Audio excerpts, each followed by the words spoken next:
And boom, and there it is. We are live. Welcome to the return. It is episode 52, MMA Tailored Edition number 22. If you don't know, now you know. The highest, flyest, non-biased, self-distributed podcast across the airwaves. My name is Davidson Baker. I am the host of this podcast, and I'd like to thank you for joining me.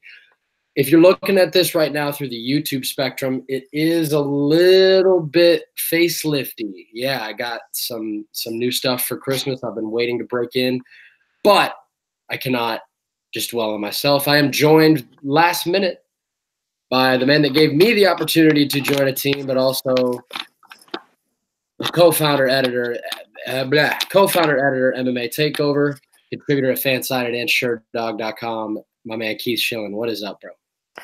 What's up, brother? Merry Christmas to you. Happy New Year. And Happy New Year to all the listeners, and Merry Christmas. How was your Christmas? My Christmas was great. I had to work a double on Christmas Eve for my regular full-time job, but that gave me the opportunity to have Christmas Day off, so that worked out great. Got to spend time with the kiddos, went to my parents. Now I'm up at the in-laws in Canada, where it's crazy hectic because my wife has about, about 900 nieces and nephews. So it's a little hectic here. I know we've talked about this. It's a little bittersweet, not to bring it down a bit, but we have a colleague that passed away this past week, Jordan Carroll. So I know that kind of really put a damper on things for both of us. Correct. So, and Jordan Carroll, a friend of the podcast, obviously a friend of mine before anything else. I definitely do want to touch on that real quick, that this podcast and also my Octagon Jitters piece I'll be putting up tomorrow on the very website that Keith and I both are a part of, will be dedicated in kind of post-mortem to Jordan. Jordan was on episode, I think, 41 of this podcast for those listening and to remember a name. Really, really sad situation, man. It was one of those types of deals where you develop a friendship with somebody through a webcam, and I could feel that happening with me and Jordan when we did that podcast, and yeah, he's going to be missed. Yeah, definitely. He was a good dude. Really shocking. Unfortunately, he got really sick the last couple of weeks. It was due to liver failure, and he's no longer with us. So it's really, really shocking to our whole team. But we have to press on. That's what he'd want. He wants us to press on and continue to provide great content, and that's what we're going to try to do right now. Exactly. I was just getting ready to say, I know he would want us to continue to press on with some good stuff. I got a loaded episode for you guys today. I was going to go into it solo, but my man Keith kind of asked me if he could join in at the last minute, and that's always acceptable. So I'm going to talk about some news and notes around. There really isn't a lot going on outside of a couple of, sticky notes here and there. And obviously the big itinerary switch up that the UFC is currently going through down from Vegas to Inglewood at the Forum. So really, before we get into talking about UFC 232, I wrote it down in my notes, and I guess this is kind of the question everyone is throwing out in the air. What the fuck is going on at 170? I mean, can you remember the last time that you knew there was a belt that was going to be on the line, and you knew all the particulars? You knew the date, you knew the location, but you didn't know if the champ was going to be there? Wait, can you recall? I wouldn't say that specifically where you had a champion and a date, but the last time I remember where you had this kind of three-way bidding where you had multiple people kind of having a claim, you had a number one contender that felt like you should have been. Going that far back, we're probably talking about the early UFC 40s-ish, 42, 43, where you had Tito Ortiz as a champion and Randy Couture and Chuck Liddell fighting for interim. Couture kind of playing the Usman role where kind of the third guy, the third wheel getting brought in. Liddell playing the Covington role as in the guy that was former teammates with the champion, kind of earned his shot, been calling out the champion, and Ortiz playing Woodley playing the Ortiz role where he's the champion. Been a dominant champion like Woodley's has multiple title defenses. Kind of was a company man, but now kind of on the outskirts with the UFC brass, similar to Ortiz back in the day. So that's probably the closest situation we have. I now it sounds like Usman's going to be fighting for a title, whether he's fighting Covington or he's fighting Woodley. Nobody knows.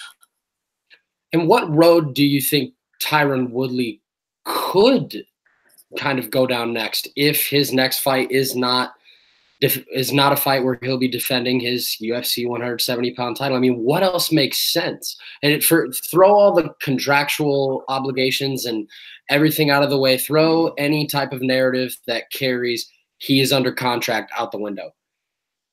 If Tyron Woodley isn't fighting and defending his belt in March, per se, if that's a date, what does he do next? I don't know. That's a good question. What happens and what should happen and what will happen, that obviously is two different scenarios. I believe Woodley's next fight will be in the UFC. I believe he'll probably defend his title. I'm not even quite sure it's going to be against Usman. I still believe that the Covington fight makes more sense. I feel Covington won the interim title. There is a backstory rivalry with the two former champions. I think Usman doesn't really push the numbers, and I'm not saying that Covington does, but he does bring up some type of emotion to MMA fans. You either love his stick and you're this jock bully guy with his make welterweight great again stick. You either love that or you're in the other camp and you find it annoying. You think it's kind of he's a jerk with the anti-Brazilian stuff. But either way, you're interested. You're interested in seeing him win or you're interested in seeing him lose. I don't know if Usman does that. Yeah, and I think an interesting byline to kind of tiptoe across when talking about that is Colby almost gets audiences that aren't even, apropos to the situation involved. For example, I mean, the dude is talking about like anything he possibly can to create clicks. Like, for example, the Warriors or teams winning titles going to the White House. Yeah. There's going to be a very distinct crowd of people that would be rooting against him just based off the words that come out of his mouth on that topic. Sure. I don't think you get that with Usman either, right? Yeah, I mean, he did the same thing with the Star Wars spoilers and different things like this. I mean, he knows how to mark. He knows how to. He's fully running with the villain mark. He's like, I'm going to be the villain. That works. And what do they say? The opposite of love is not hate. It's like indifference. It's like being indifferent to somebody. That's where it kind of Usman fits in. I think most people believe how talented Usman is. They see. I mean, he might be the best welterweight in the world. He might be. But Covington has this way of angering people so much that they can't even see his talent. There's a lot of people out there who thinks, Woodley would kill Covington. That shouldn't even be in the same cage. And to me, when I watch Covington fight, I'm like, that is insane. I mean, you got an All-American wrestler who fights at an insane pace that we don't see welterweights fighting at. He's got a chin. He's beaten high quality guys, Damian Maia, Rafael dos Anjos. And I know the argument for Usman is he's doing the same thing, but he's fighting them after Colby has. Literally right after Colby. So the argument for Usman is, look who I beat, blah, blah, blah. Look how I beat him, blah, blah, blah. And Covington is like, yeah, I did the same thing. And I won an interim title. And I sell more. And I have people reacted more to me. And there's a backstory with me and I have a teammate. And Woodley is now focusing on Covington. He's calling out Covington now. They're bickering back and forth. He's not bickering with Usman. It's almost as if a weird and deranged plot kind of has come full circle. Because now, I do agree with you, now it's as if Woodley wants the fight with Colby more, or is making it apparent so, than Colby ever did with Tyron. It's honestly strange. What do you think, before we'll leave on this and then we'll get into UFC 232, what do you think is holding that fight back. You know, it's a lot of he said, she said. It's a lot of, you know, you're bitching out. No, you're bitching out. What could possibly be going on behind the scenes to prevent a fight that makes, like you said, all the sense in the world for several reasons to come to fruition? Yeah, I don't know. That's a really good question. I don't know. There's a lot of he said, she said. I mean, Usman is saying that Covington has declined fights with him. Covington's claiming that Woodley has declined fights with him. Woodley's saying he's injured. And then when he's healthy, Covington doesn't want to fight.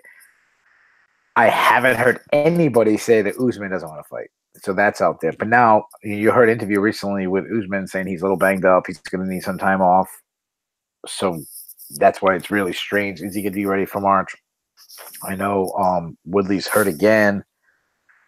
So I really don't know the situation. But what I love about this welterweight class, besides this bickering, is that of these 3 fights, if you're true and you really analyze it, nobody really stands out as like this guy should beat all of them. It's such interesting matchups that I could see any of these guys winning against any of them, which is the best part of this whole situation.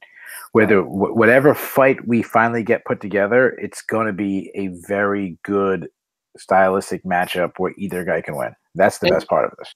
And speaking of that, last thing, and then we'll move on.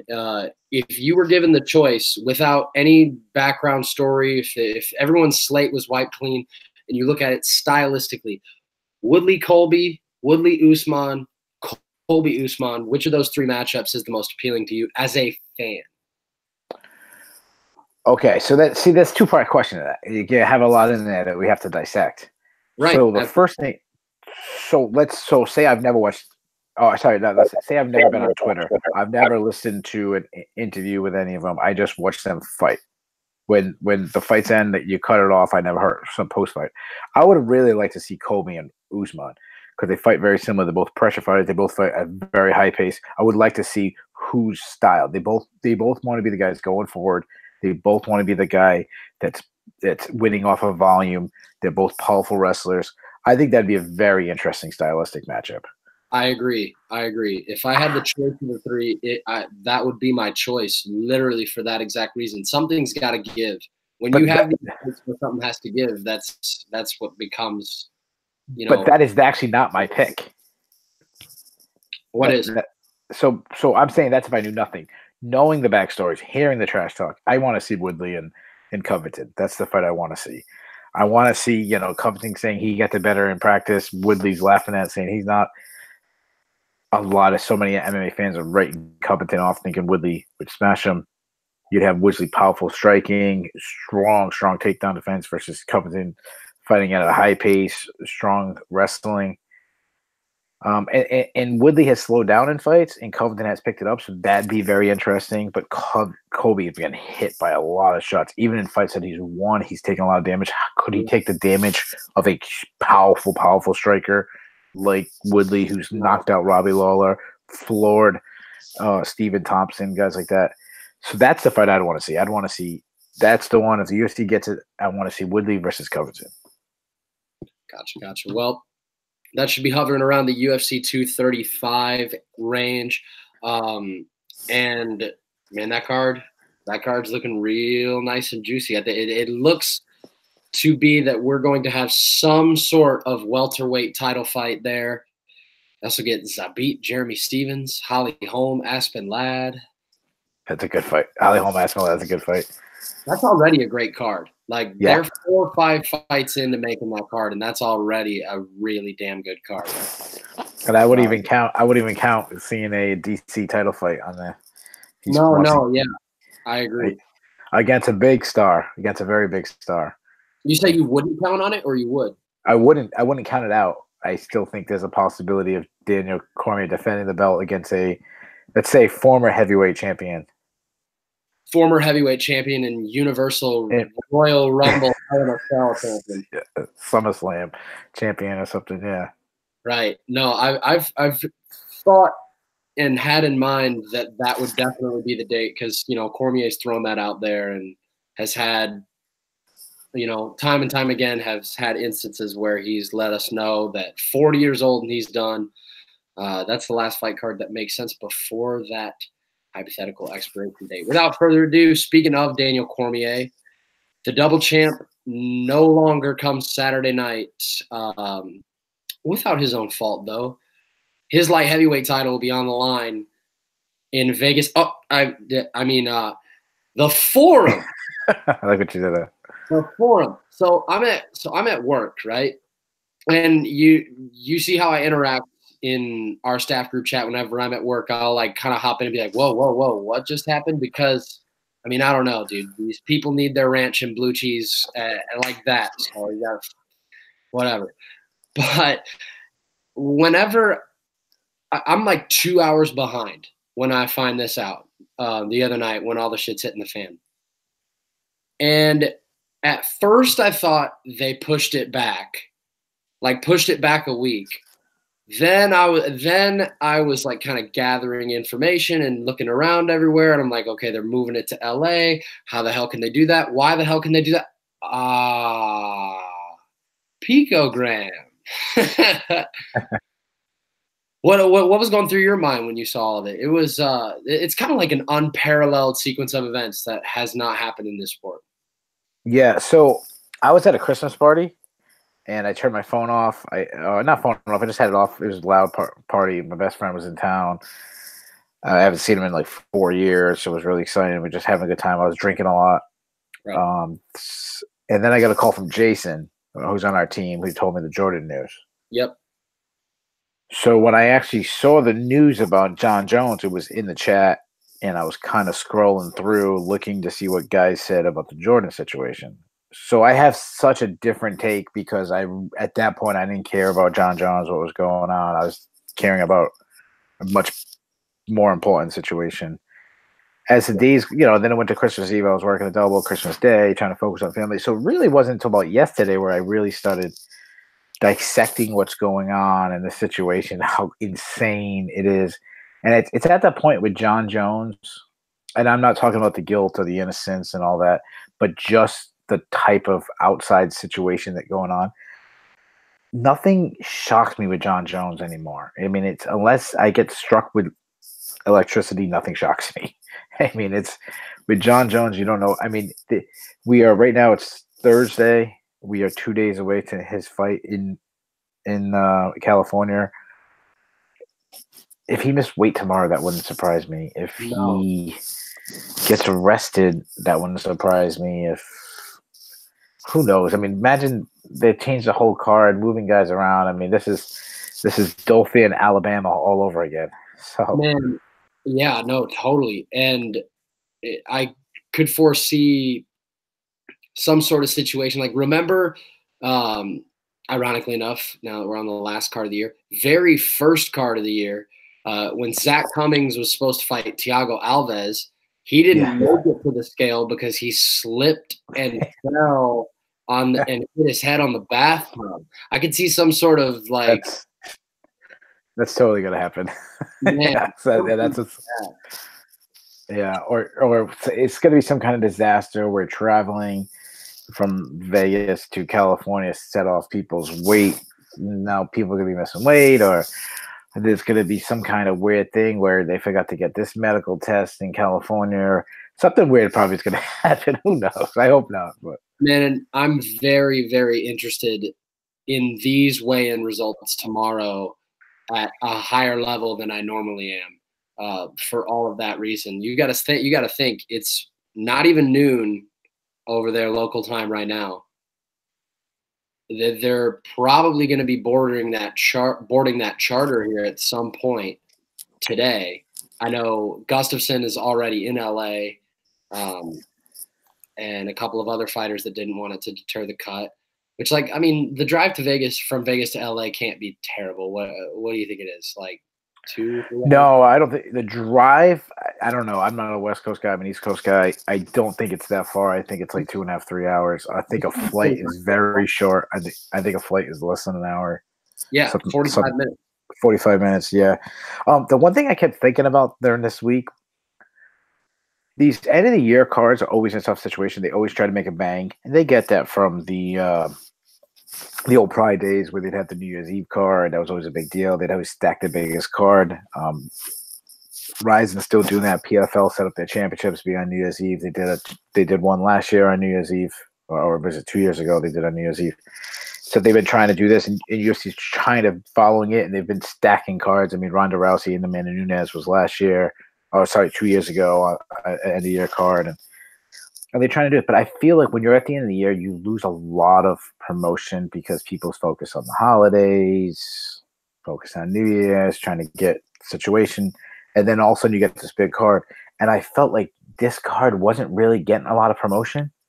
And then this happened. And it's almost in a weird way, it was a good sense, where you all of a sudden you get all this stuff and you have Dana White on SportsCenter and ESPN's focusing on this and all these different ones that you kind of get a little more eyeballs on this now. So this actually could be a blessing in disguise in a weird way for the UFC. It really could, in every aspect other than obviously what has become a PR nightmare. Now that is not in any way, shape, or like that aspect of this whole situation is not a blessing, in my opinion, whatsoever. Kind of, all of the fans that bought tickets and booked hotels and booked flights and everything, and with the UFC kind of standing there, pockets empty, like, sure. Sorry, guys. I mean, it's not a good look. It's understandable to a point that there really is nothing that they can do. However, they are the ones that shifted the whole thing. I haven't even gotten on and seen ticket prices, but I've seen that the ticket prices for the forum are considerably lower, obviously. Yeah. I think the highest price ticket is only $300. Damn. Especially, I mean, it's not Madison Square Garden, but, the forum isn't, your average Smoothie King center. It's the forum. Yeah, I mean, I definitely feel for fans who traveled. I mean, especially you hear the stories about the Swedish fans that want to see Gustafsson. They travel from Sweden. You got to feel for those guys. I know some have been able to make the trip to LA and they're doing it, but just the inconvenience and different things. But at the end of the day, to the UFC, they're still going to watch. And if you're that hardcore where you're going to travel from Sweden or Europe or across the country to watch this fight, you're going to watch this. As much as people say, I'll never watch UFC again, yes, you will. It's like every boxing match. Every time there's a big boxing match, we all say the same thing. We all say, oh, that's it. I'm done with boxing. I'm not watching. And then the next, whatever the next big boxing match is, we're all going to watch. And it's the same situation. But what would have hurt the UFC more is if John Jones was taken off this card. That would have hurt the UFC more. Yeah, and this should really go to show when you lay everything out there and throw all the writing on the wall. They moved an entire event from state to state with all of the repercussions that are coming. And think about it, screw the repercussions for the fans that paid to go to the event. The fighters on this card now have to deal with state income tax. Yeah. Which they didn't have to deal with before, obviously, the fight card was moved. There are just so many levels and, so there's just this huge chain reaction of people and circumstances that are going to be affected, some in a not so negative way and some in a pretty negative way. However, when you put all of that on paper, it was more important for the UFC to take all of that on the chin, in addition to, even if it's minor, another John Jones PR blunder on the chin in order just to keep him on the card. That's insane to me.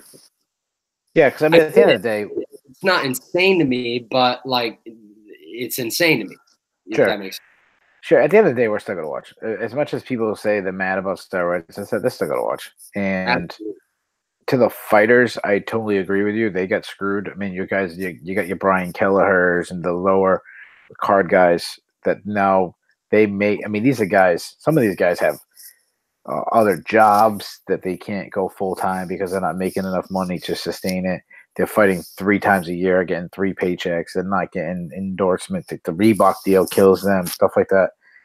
And them losing it between 10% to up to 25% of their pay, that's crucial, that is killing them.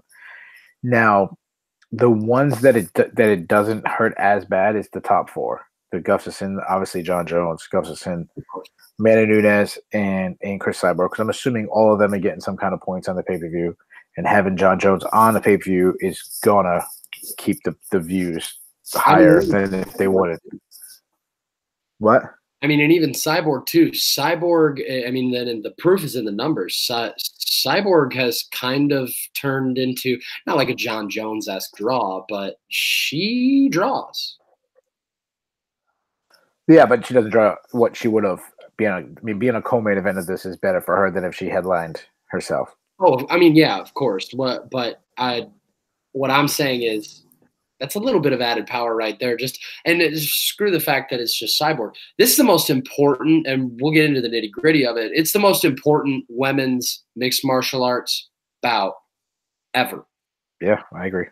By a landslide, in my opinion.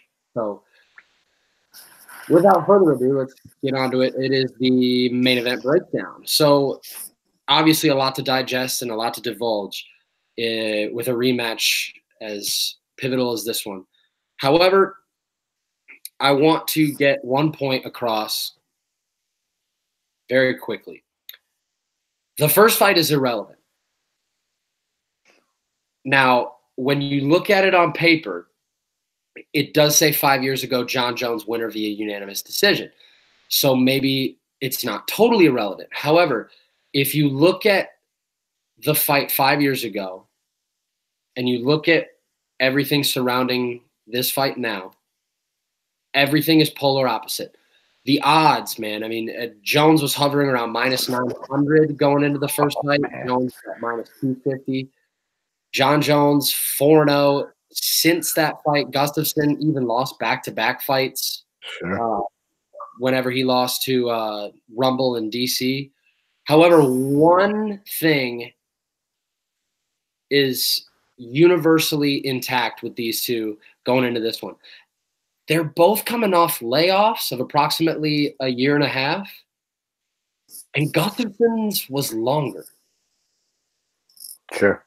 So all of that being said, everything about this fight is different from the first one. This one's in America, last one was in Canada. These are small particulars, but hey, it goes for something. The stakes, John Jones was making the record 6 defense of his title in this first one, and now both men are coming off that said layoffs for a vacant title. Every single thing about this fight is different. I don't know how I can expect it to play out much of the same. I think that we're going to be completely blown away and shocked by whatever result happens, because I don't think that it will be conceivably predictable. What do you think? Man, I didn't expect it. I thought we would start from the bottom and start from the top. All right, let's get right into it. So, man, you really summed it up pretty well. As I wouldn't say the first fight is irrelevant, because I believe because of how close the first fight was, some things changed. Yeah. I think Gus's mindset changes. I spoke to him on the media call. My question that I asked him actually made it on better, so that was kind of cool. Yeah, I asked about his confidence, and he said, I'm confident due to my training. And I understand that, but I also think being as close as he was last fight kind of built his confidence too, knowing, hey, I mean, there's a famous scene where his cornerman is screaming, he's not Superman, and kind of have to drill that in his head. And being that he cut him and bloodied him and took him down and had good success against him, it's going to increase your confidence in this one. Right, but do you remember what he said, though, like shortly after, though, and it says on Embedded too? The first fight is I can't remember the exact words he said. He said something to the tune of, the first fight has nothing to do with this fight. Was that pertaining to your question too? Like, no, I think somebody else asked him another question before that. I don't remember exactly what he said to me and the question I asked him. He did say that his confidence is due from training, not from how well he did in this one fight. Right. So you made a good point about everyone keeps talking about how inactive John Jones has been. He's fought 4 times since this fight, and Gustafsson fought 5 times.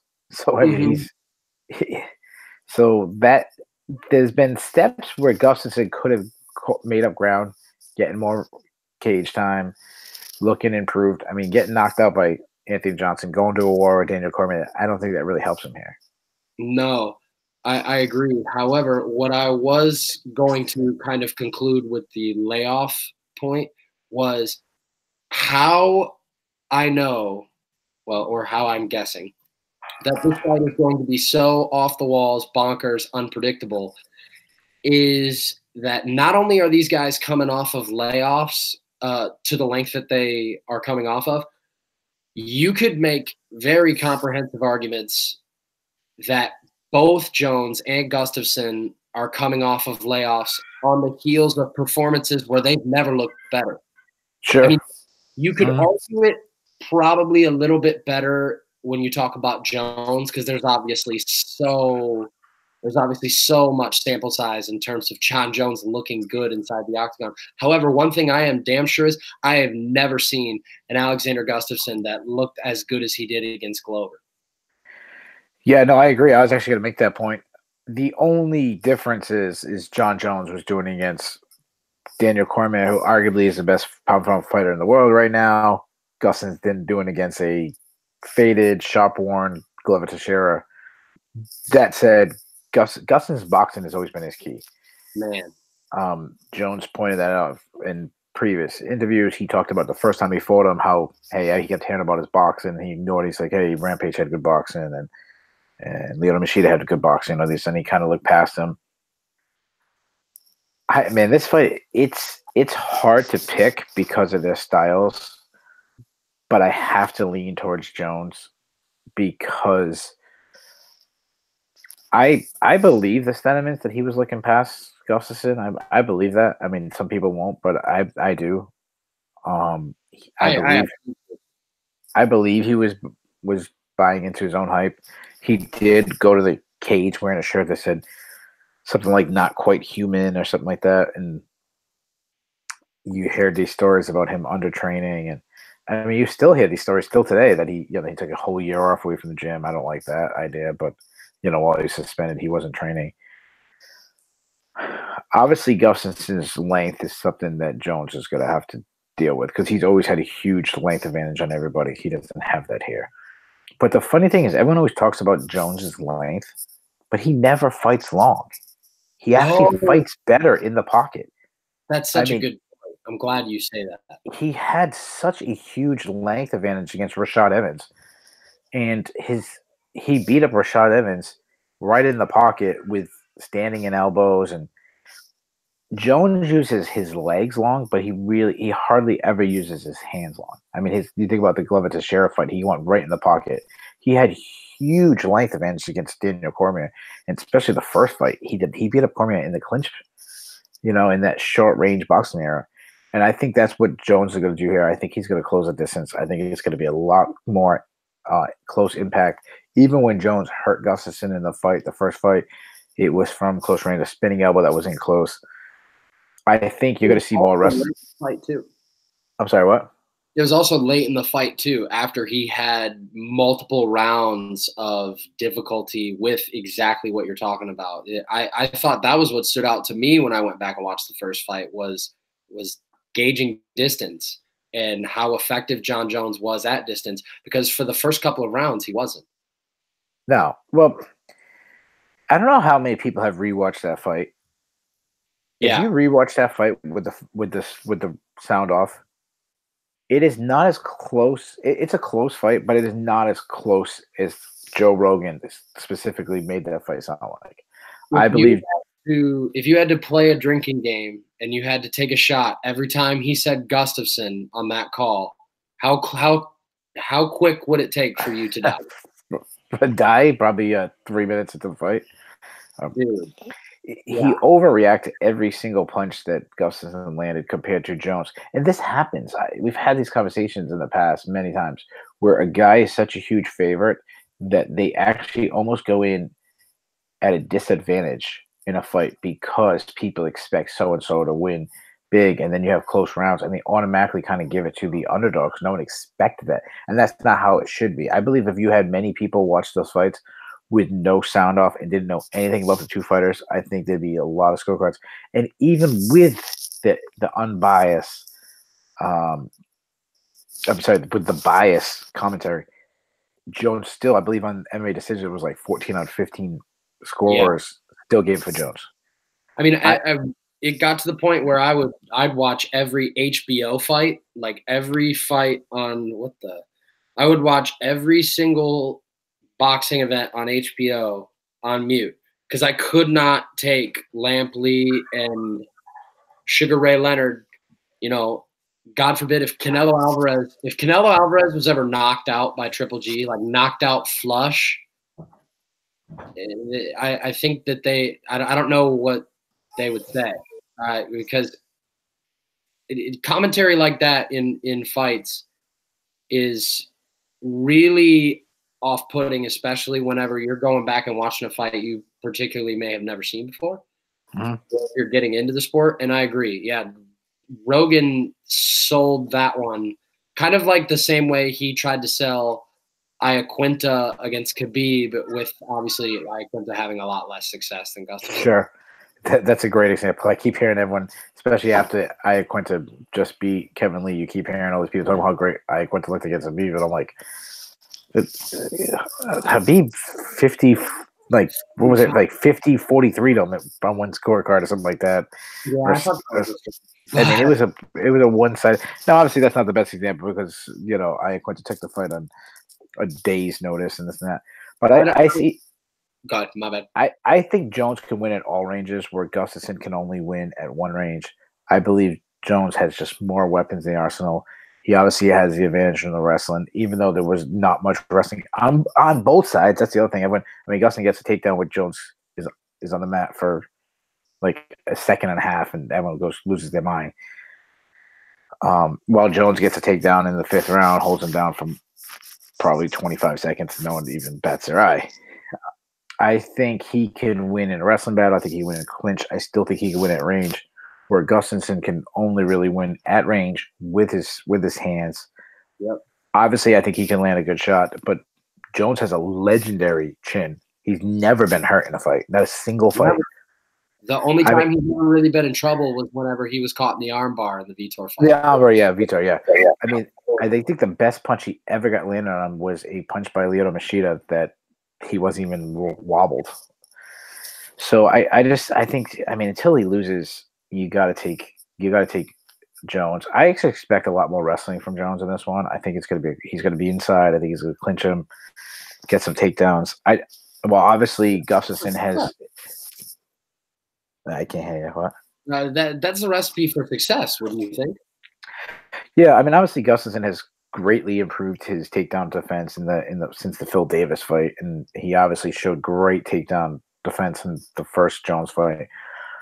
I just think that was just that one of those bad days where Ronda Rousey used to always have this saying. I don't know if you remember what she always said.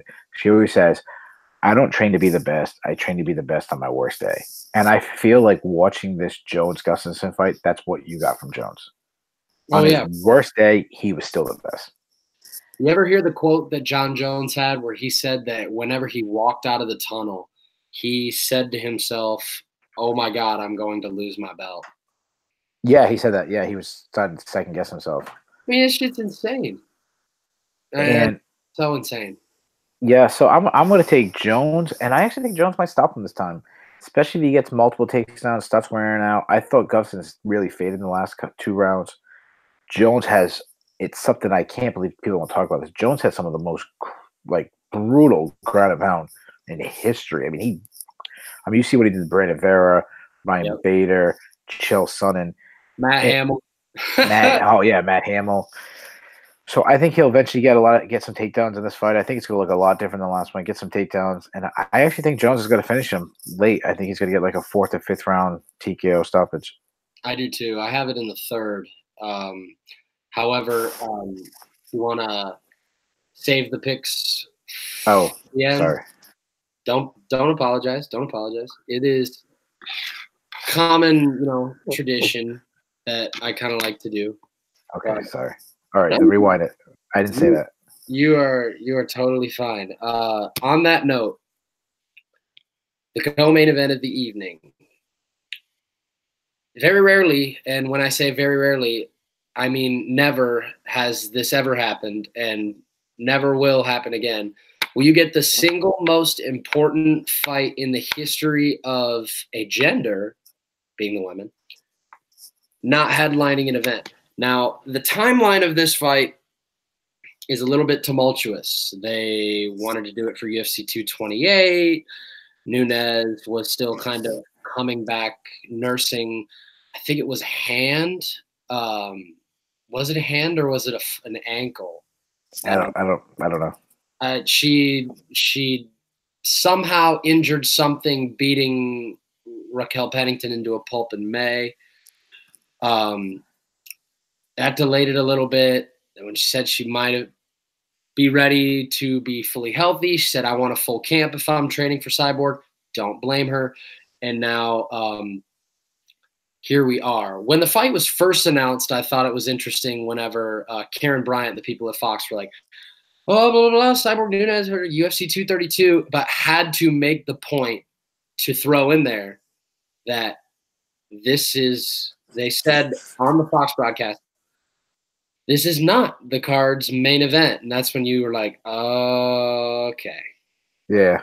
Here we go. But still, I mean, we're talking about the most important fight and the most influential as far as molding of legacies at the very top of women's MMA, all coming down into this fight. Just because, like, I don't feel like there are girls in either weight class, obviously not featherweight, that can put a challenge to that title anytime soon. Keith, your thoughts? No, I totally agree. I mean, they're the two best in their weight class. They're the two probably, I mean, with the exception of maybe Joanna Jędrzejczyk and possibly even Ronda Rousey still. I'm in one of those very small group that still respects Ronda's skills. Yeah, these are probably the two best women fighter. And I really feel like the UFC blew this timing. I understand why it's the co-main event. It was probably a little bit of a safety valve, being that you can't trust John Jones. Obviously, this week is even further proof. I feel it's just that it was rushed. I feel like this fight should have been planned further. I believe that sometimes I feel like the same way with Cejudo and Dillashaw. I feel that same way with what we had with Shevchenko and Joanna. I feel sometimes they put these super fight type of situations, they kind of rush it. I think it would have been better to let these two women bicker further, get more wins in the division, defend the titles, kind of have longer runs, and then finally set this fight up. I think it's a shame to be on a co-main event. I believe both of them are worthy to be. I mean, you got two champions, two dominant champions. I think they should. And I think this would have been a perfect card if you decided to do it just 1 month later. I think this would have been a perfect one to kick off the ESPN deal. I mean, what a change that would be. I mean, you start when the UFC first got on Fox and women weren't even in the UFC to the first time they go on ESPN and you're headlining with two great females on ESPN. I thought that would have been the best move. Right. No, totally. I'm with you. I think that if I put on my promoter hat, that potentially what made the most sense, and I remember that being rumored earlier in the year, was before Nunes Pennington was on the table. Because let's be honest. I mean, I get it. Amanda Nunes is a champion. She's got to defend her belt. There are certain requirements. Amanda Nunes versus Raquel Pennington is the weakest main event on any UFC card, pay-per-view, or fight night this year, hands down. Is there a weaker main event other than that? There was a weaker fight night. I don't remember what. Anders a little bit more appealing than. What'd you say? Santos versus Anders to me is even a little bit more appealing. Was Machida in Anders this year? That was this year, right? Yeah, Machida Anders was this year. That one was really that was probably a one that to me that was probably less appealing, but it ended up being fantastic. Would have been the Yair Rodriguez, Chan Sung Jung. I don't know if that I don't know if that's it. Yeah, I mean, you're talking about two guys that were at the bottom of the top 10 in the rankings. If you're talking about worldwide rankings, you got two probably in the bottom of the top 15, maybe not. Yeah, Rodriguez might not even been in our top 15 rankings at the time. So, whenever I first saw that fight was made, that was one of those fights where I was like, oh boy, just stylistically. Well, I think rankings matter, and I think they should matter more. For example, you have Megan Anderson and Kat Zingano fighting on this card, and it's buried. And you have Carlos Condit and Michael Chiesa. And to me, Kat Zingano and Megan Anderson means a lot more in the title picture right now than Carlos Condit and Michael Chiesa. But one is buried, and the other one's third from the top. I mean, you have that with flyweight title fight. I mean, you have that with flyweight matchups every single big card. Big card. I mean, it's definitely so true. Maybe I'm not necessarily looking at it from a stylistic matchup, as I'm looking at more as a rankings and what it means to the division. And but I get the overall sentiment. It is a shame to have the fact that Nunes versus Pennington headline a pay-per-view and Nunes versus Cyborg is not. Right. But, due to the circumstances of one John Jones being on the card, it's understandable. And I want to. But the problem is they get overshadowed now. They get two of the best women fighting for probably to be the greatest women fighter ever, and they're overshadowed by John Jones. On SportsCenter the next day, yeah, they are. I mean, SportsCenter the next day, what are they going to be talking about? They're not going to be talking about Nunes Cyborg. They're going to be talking about what happened in the Jones Gustafsson fight. Right. No, I think there's a lot of truth to what you're saying. I think that if we're sitting around the proverbial still in the holiday season MMA fan Christmas tree, I think we could, kind of look the other way on being a little bit spoiled as fans in this particular situation. However, I definitely think there's a lot of truth to what you're saying. I think that this fight could have definitely made a lot of sense to headline that exact Rio card that we're talking about. And I'm glad that you touched on fights that are important for the current state of the division. We're talking about a division right now that doesn't really exist. And if Kat Zingano dominates Megan Anderson, which I personally, in my personal opinion, think Megan Anderson's a good fighter. However, stylistically, I think there's a great chance this fight looks a whole lot like the home one did. Sure. Especially with how Kat Zingano was so takedown reliant against Marion Renault in July. More takedown reliant than she ever has been in the UFC.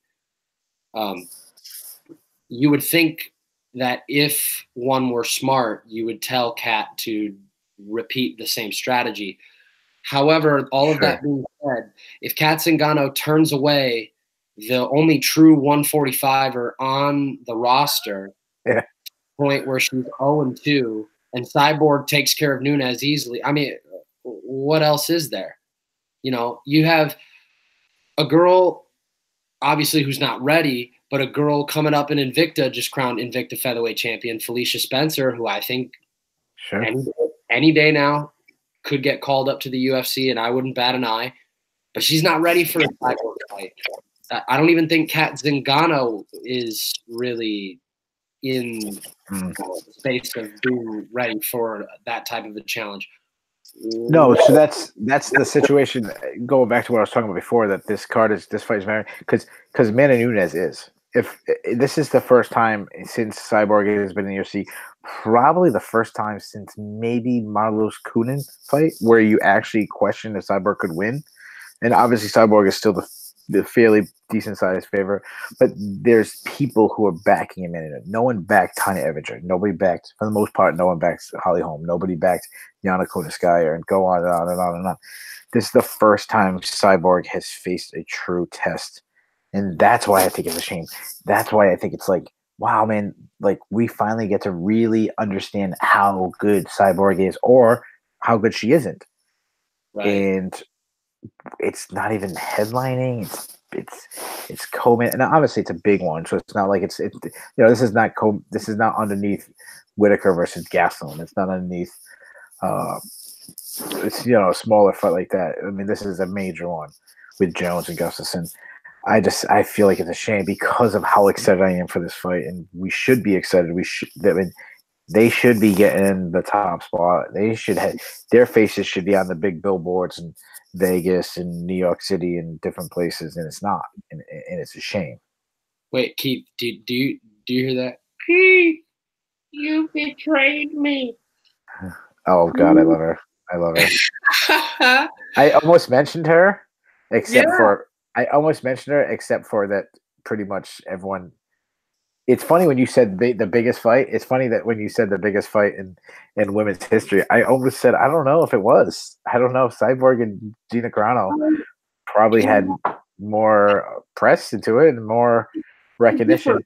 Realm too, like Cyborg and Carano was a lot bigger than people realize, especially people who have kind of acclimated themselves into MMA fandom, but haven't done their homework or, taken a look at the history book. Sure. Everyone always calls Ronda Rousey the first MMA star. It wasn't. It was first MMA women's. Sorry, I'm saying this wrong. First women's MMA star. And no, Gina Carano was. She really was. Gina Carano did just as much for the sport of MMA than Gina Carano did. Than Ronda Rousey did.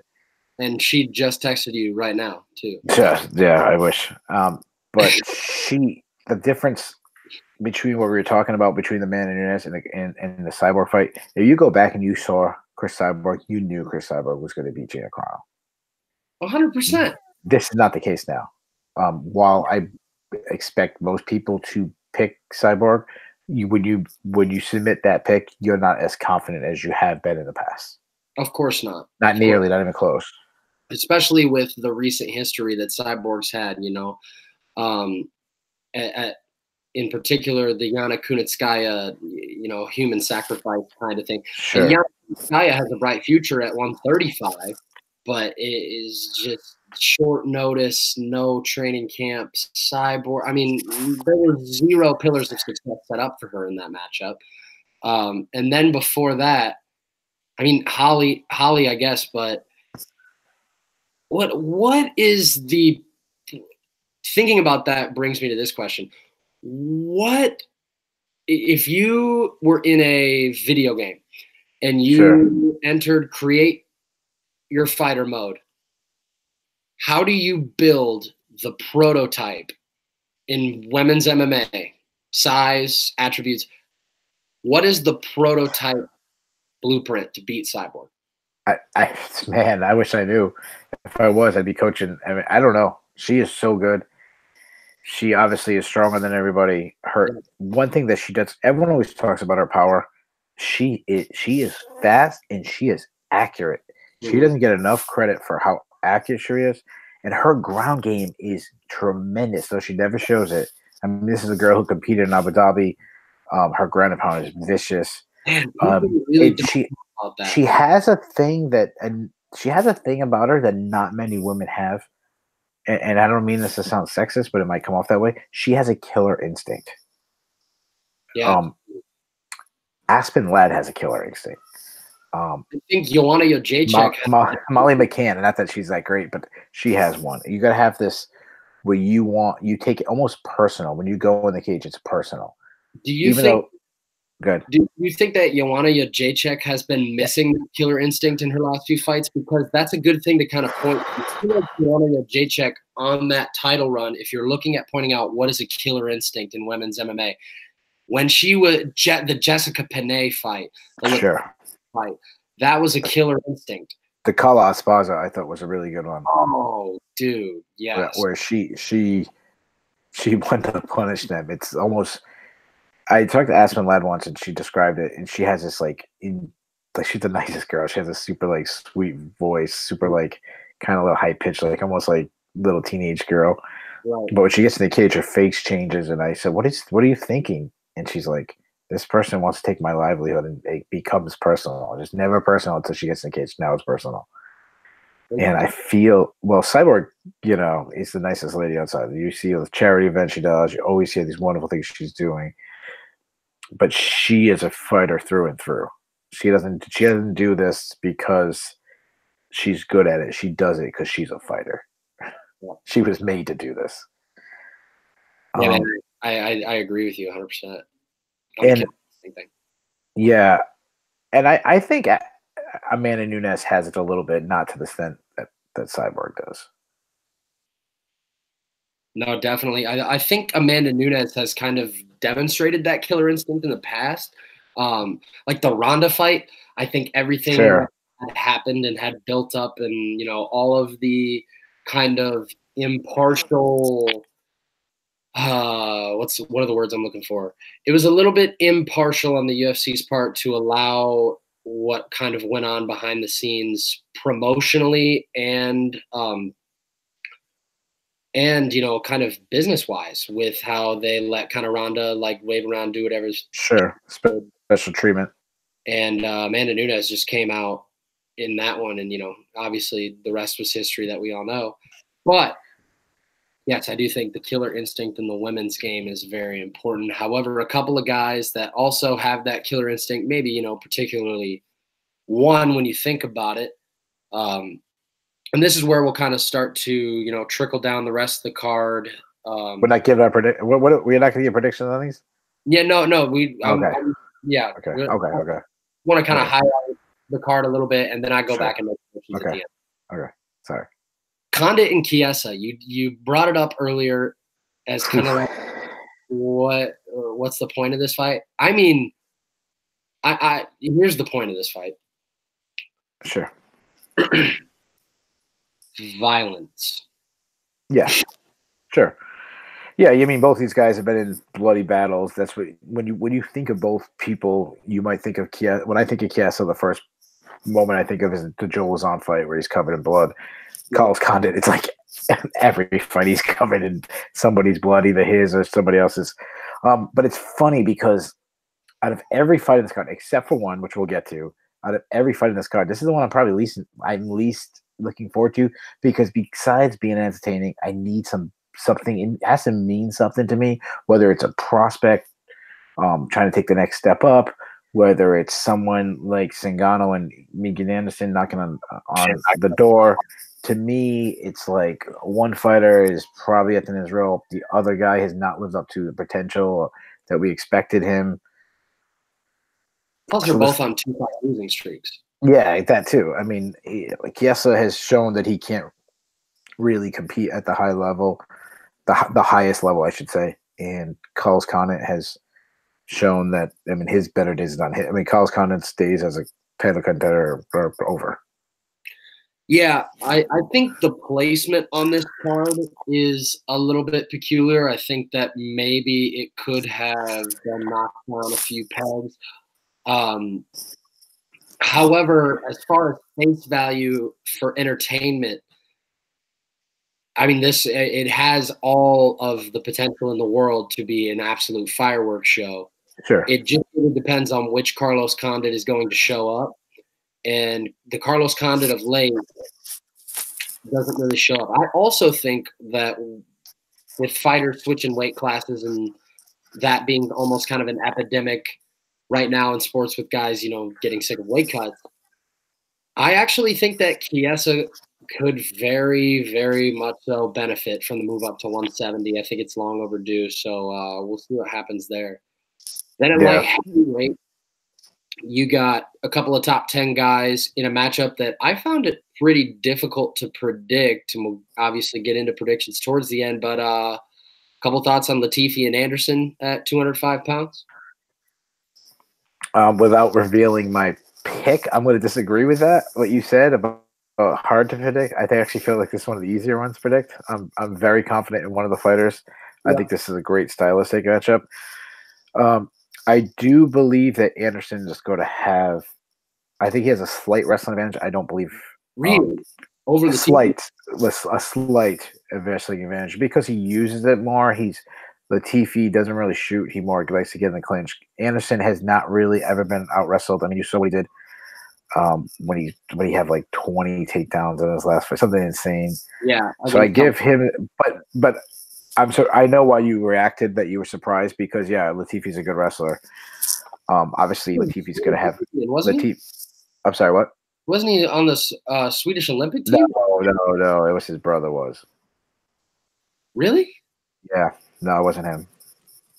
Maybe, but in the Swedish Olympics wrestling team. Yeah, the Swedish aren't really known for their wrestling. Right. Gustafsson might be able to make the Swedish Olympic wrestling team right now. I don't know. Or Badu Jack. But and I think obviously Anderson I think has more tools, but obviously Latifi has the huge edge in punching power and finishing ability. So without giving away my prediction, that's how I kind of view this. And I think it's a good matchmaking. Me too. Being that it's such a tough they're really in a tough predicament way that right now 205 is in such a standstill because Cormier's not defending the belt. John Jones is back, Gustafsson's back. It after Saturday, it'll be like the light heavyweight division will kind of start moving again. But up until that point, there's been a standstill. So a lot of the contenders have kind of been put on hold. Right. However, I'm glad you brought up 205. And before we move on to Mendez and Volkanovski, I mean, the 205-pound division, I think right now is getting ready to, if there's a gate that has been shut for a while, since the Volkan Ozdemir fight for DC, it's getting ready to reopen as far as the title picture is concerned, because there is no title picture with Cormier kind of dabbling up at heavyweight and unsure what he's going to do or down. That being said, I mean, look a year ago, this 205-pound weight class, let alone title picture, looks absolutely nothing like it did 365 days ago. You have two guys. If Thiago Santos beats Jan Blachowicz in what I must say is a great main event in Prague next February, if Thiago Santos can beat Jan Blachowicz, people need to understand that we will have two fighters in the top 4 at 205 pounds that fought each other at 185 back in February. That's, I mean, the 205-pound division has never needed an overturn as far as personnel as bad as it does now, and I think it's finally getting it. I don't think we're going to see it, though. I don't think we're going to see it because the fact that Cormier wait a minute, let me rephrase that. If Gustafsson wins, we may see it. But if Jones does, Jones is not going to fight Anthony Smith. His next fight is not going to be against Jan Blachowicz or Corey Anderson. They're not going to have John Jones fight that. It's going to be either against DC or he's going to move up and fight a Stipe Miocic or Cain Velasquez or Brock Lesnar or who knows. If Gustafsson wins, I could see an immediate rematch. I could see Cormier fighting him. It's going to be an immediate rematch. It's because these guys are so big stars right now that you don't have a guy who's a big draw fighting them. I mean, it's like why Conor McGregor. There's some guys calling for Conor McGregor fights. So like, you're not getting that fight, so just stop. Like Alan Quinton, you can win all you want. You're not getting that fight. There's a handful of guys who will. I feel like that's. I called that BS card whenever Cowboy put on Instagram, to Conor McGregor sign the contract. I was like, what contract, dude? Well, it's funny because I actually, not that I think the UFC would make that match, and an Iaquinta fight makes more sense than in Cerrone, but I actually could see Cerrone getting that fight before Iaquinta because he's a bigger name. He's a big fan favorite. So, not that I agree with you. I don't see either fight happening. So the main card curtain jerker at 145 pounds. Really interesting matchup, Chad. Yes. Alexander Volkanovski. Volkanovski, flawless 5-0 in the UFC so far. Mendez on his sophomore outing since the USADA suspension. We think of a couple of possible keys to that fight. Whenever I was watching tape trying to make a pick for this one, I noticed that something that everyone else that knows anything about the sport could probably notice. Someone is going to be the bull here, but the question is, who is it going to be? Sure. This, I think, is the best fight on the card. It's one of I would put this. I mean, besides the main event and even I shouldn't say that, obviously the main event and co-main event. But when I read an article for Sherdog where I say fights not to miss, this is the one I put on. Don't miss this fight for December. I believe this should be third for the top. You got a former title challenger, Chad Mendes, who I still believe could challenge for the title. Volkanovski has been just wrecking everybody. The key to this matchup to me is Chad Mendes' gas tank. He has gassed in the past. He's been through some wars with Aldo. He had a long layoff. Obviously, he ran right through Miles Jury when his return fight. But Volkanovski. I'm sorry, what? And Volkanovski's going to push the pace. 100%. Yeah, I mean, you saw what he did to Jeremy Kennedy. He's going to be coming forward. And will Chad Mendes' gas tank be able to hold up against someone who fights? Volkanovski fights a lot like Colby Covington. And I mean that as a compliment. He really does. I think his hands are a little bit better. I don't think Colby's hands are like – I don't think Colby's lacking with his hands. That's more so a compliment to Volkanovski. Volkanovski hit Elkins with some shots. Sure. I mean, you saw what he did to Jeremy Kennedy. He just beat him with just output and in a pace that nobody can. And it's honestly, it's very similar to in a weird sense, but what you'll get what I'm saying. He fights very similar to Max Holloway, where Max Holloway just like his pace is incredible, and it gets stronger as around where you're running again, and he just finds that second gear. And when he hits second gear, he finds third gear and then fourth gear, and you're still like, oh, you're accelerating at third gear, and you're like, oh my god, I got a downshift, shifting. I mean, he's accelerating even harder. That's how Volkanovski fights. So but I mean, Chad Mendes has all the tools. Obviously, a NCAA wrestler, a national runner-up, a powerful. I mean, he's known for his power in his hands. Obviously, he just floored Miles Jury. He's been in some obviously, some of the biggest fights in history. His Aldo fights were insane, especially the second one. It was one of the best fights ever. Right. His Conor McGregor fight. So, where I will pause on this matchup though too, and I'll do this, and then we'll move through the prelims. Mendes relies a lot on faking the level change and coming over top, whether it's with the overhand left or the overhand right. That overhand left is exactly what sat Miles Jury down. You can't do that against a guy like Volkanovski. Volkanovski is smart enough to know that while Mendes, might try to attempt a couple of level changes, Volkanovski is shorter than him, is he not? Volkanovski is only 5'6". Oh, I don't know how tall is Mendes. He's got to be pretty close. I mean, he's a pretty short man. 5'6". So yeah. I see these stylistic pegs meeting in the middle. Size is the same. Sure. And Chad Mendes probably has the edge as far as striking is concerned from what we've seen, but we don't really know. And you'd have to say wrestling goes to Mendes too. However, I mean, Volkanovski's secured, I mean, like 20-something takedowns in only 5 fights in the UFC? I mean, yeah, but I mean, you talk about Chad Mendes' wrestling is another level, and people forget that when Mendes came on the scene, he was the same as Volkanovski is, where he was taking everybody down. He took down Jose Aldo when it was impossible to take down Jose Aldo. I mean, he made Conor McGregor look like a takedown dummy. Really should have taken him down towards the end of that first round in their first fight if Aldo hadn't have held the fence. Yeah, that's definitely a one of those guy get away with cheating. And then, boom, there was the knee. Yeah. Moving along, we got some. Let me just say this: when you look at pay-per-views, obviously you want to have a little bit more of a bolstered offering than other cards. Man, I think this card is juicy from top to bottom. let's kind of go through these. I mean, we got two. We got two. Yeah, we got two former UFC champions on the undercard. Yeah, man, and That's right there. I mean, two, at least. I mean, we got a UFC Hall of Famer and probably a future UFC Hall of Famer.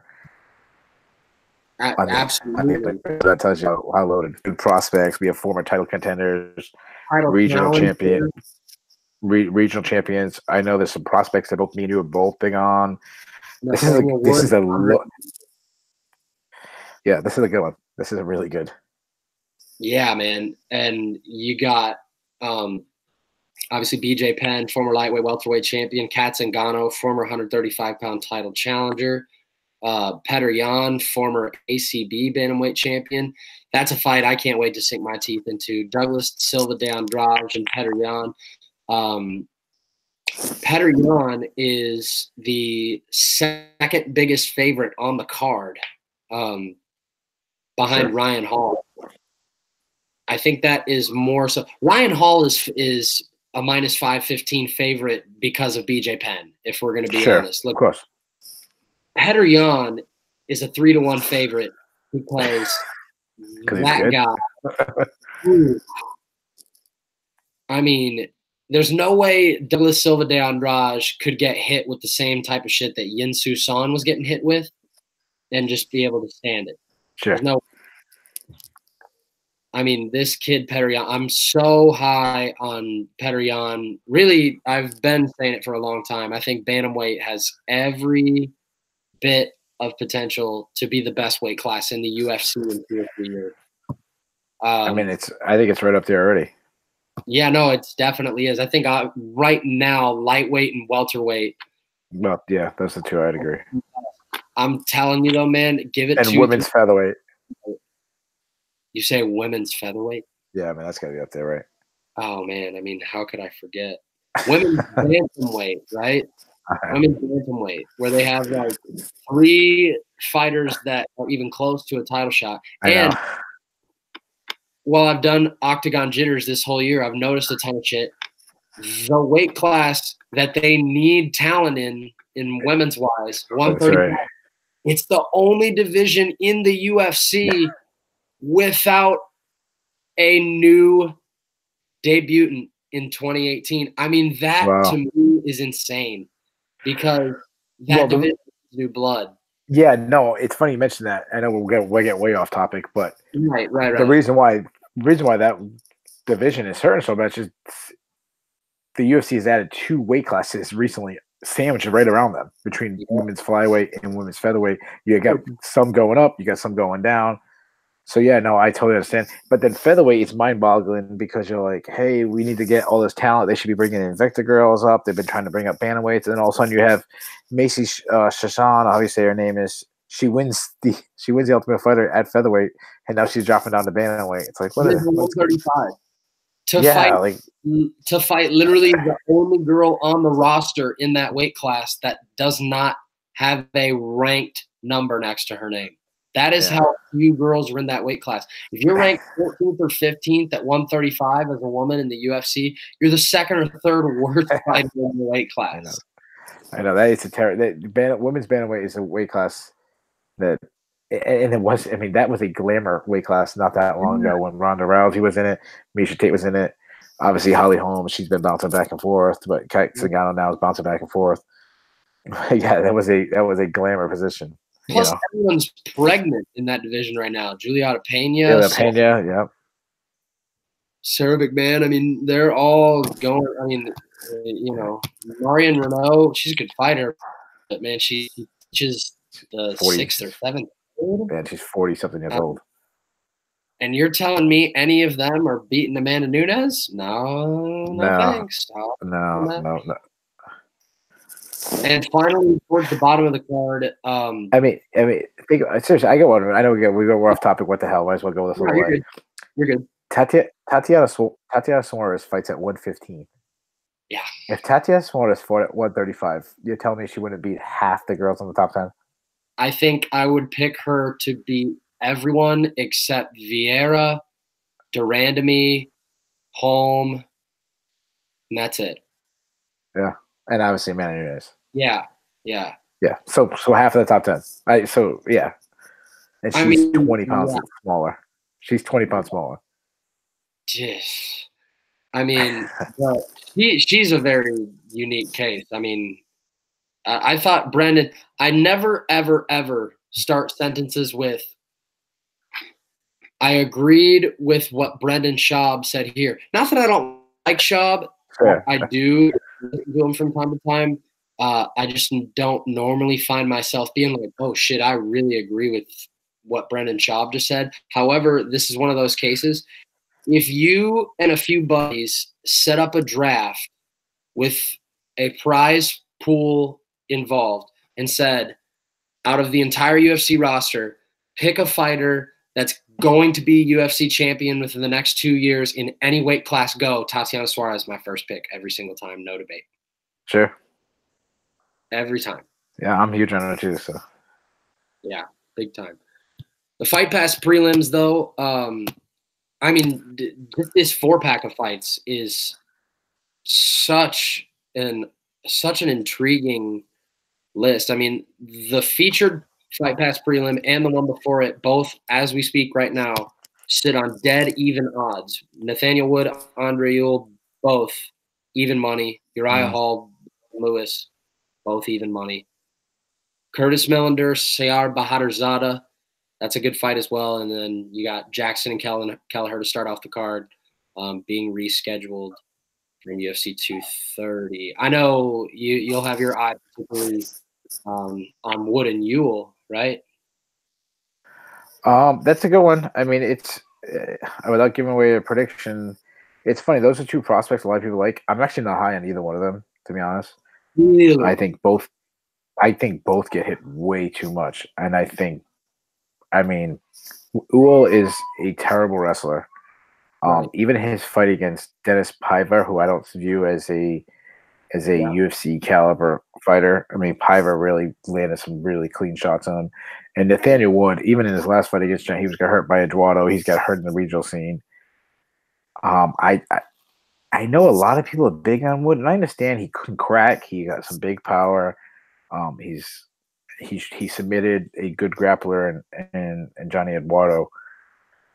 He just gets hit way too much for my liking. He has a Justin Gaethje type feel to it, or where it's these shots are going to catch up. I don't like guys who get hit that much. The fight I'm really looking forward to is Sayar Bahadurzada versus Curtis Millender. Yeah. That to me, both guys are talented. Millender obviously is a long, lengthy striker, very accurate. I mean, his long legs, where he uses, you know how we talk about John Jones, he uses it well. He throws these stepping knees, leg kicks. He just uses guys from the outside. But Bahadurzada is a good wrestler, and he throws haymakers that crush guys. Yep. So that's a fun fight. And then obviously Uriah Hall versus Bevan Lewis. Bevan Lewis, I think, is one of the best prospects in all of MMA. He's getting thrown to the lions immediately. This is as hard of a UFC debut for a prospect. I'm not talking thrown in against Chris. I mean, like a true prospect. He's in comparisons to Johnny, that's a little crazy, but it's more due to being teammates long. He fights very similar to Jones, where he throws a lot of kicks. He likes to do those kicks to the knees where you're trying. He throws kicks, but he works great in the clinch. He throws elbows in there, kind of similar to John Jones, just rush out of this. I don't like comparing a young prospect to arguably the greatest fighter ever, in my opinion, the greatest fighter ever. Right. But he's really fun. But he is thrown against Uriah Hall, who obviously has been inconsistent, but this is a guy who's had moments where he looks like a champion. Yeah. And this is your UFC debut, and then that's insane. And in particular, I think it is interesting to know that John Jones and that Jackson Wink team could not figure out Uriah Hall on that season of The Ultimate Fighter. It was Team Sonnen versus Team Jones. Yeah. And Uriah Hall versus Sonnen. Sure. And I remember in that season of The Ultimate Fighter, they were trying to throw all different types of looks at Uriah Hall. But also Uriah Hall looked like the future king of the world. Here's what I did notice, though. When you go back and look at Uriah Hall's record, every time he has fought a guy making their UFC debut, well, he's 2 for 2 against guys making their UFC debut with two first stoppages. Ronald Stallings had a cut on his eyebrow in 2015, and he grounded pounded away Oluwale Bamboje. I think Bevon Lewis is a big step up from both of these two guys. Definitely, I agree with that. I'm excited to put out my – it's these pay-per-views. 231 was the same, 229, 220.